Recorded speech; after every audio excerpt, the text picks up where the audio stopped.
Muito bem, nós vamos dar continuidade aqui à nossa aula sobre teoria diretiva do aconselhamento pastoral. Então vamos abordar alguns detalhes mais específicos dessa teoria. Vamos lá? Muito bem.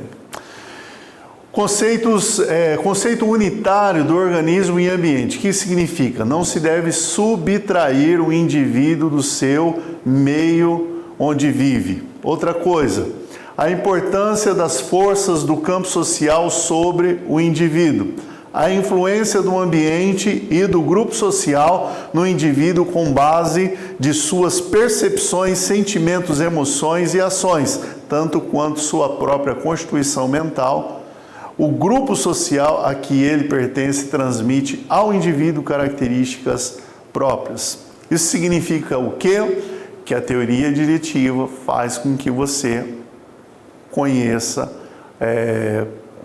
passe a estudar o lugar onde esse sujeito foi formado ou onde ele vive atualmente. Quando diz aqui que sobre o conceito unitário, que o do organismo e do ambiente, que não se deve subtrair o indivíduo do seu meio ou do meio onde vive, ou seja, para você conhecer esse indivíduo, você só pode conhecer profundamente esse indivíduo se você conhecer o meio onde ele vive, ou seja, você entende o indivíduo como consequência do meio onde ele vive, em relação às pessoas com quem ele convive, com quem ele se relaciona, com quem ele conversa, quem influencia a vida dele. Então, o indivíduo ele é entendido a partir do contexto vivencial dele. Por isso é importante conhecer onde o sujeito vive, com quem ele conversa, o que ele faz, como é que é a sua rotina, quais são as suas atividades, né? Isso é importante. Então, fala sobre a influência do ambiente, do grupo social sobre o seu aconselhando, né? Essa é a base da teoria diretiva. Muito bem.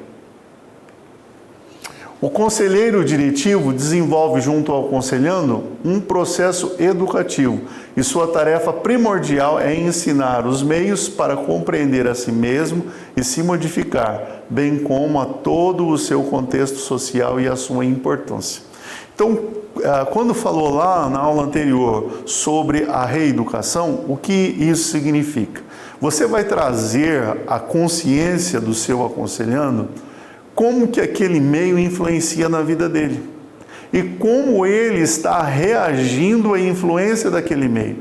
O processo de reeducação significa, quando isso acontecer, você deve reagir de outra maneira. É um processo de reeducação nesse sentido, de você ensinar o seu aconselhando, a pessoa que você está acompanhando nesse processo de aconselhamento, como ela pode interagir dando respostas diferentes a determinados estímulos. Se determinada relação tem sido prejudicial ao seu aconselhando, como então esse seu aconselhando deve responder ou deve se isentar, muitas vezes, desse tipo de companhia ou desse tipo de relacionamento. Quando ele estiver passando por uma situação de estresse no trabalho, por exemplo, como ele deve reagir àquela situação de estresse.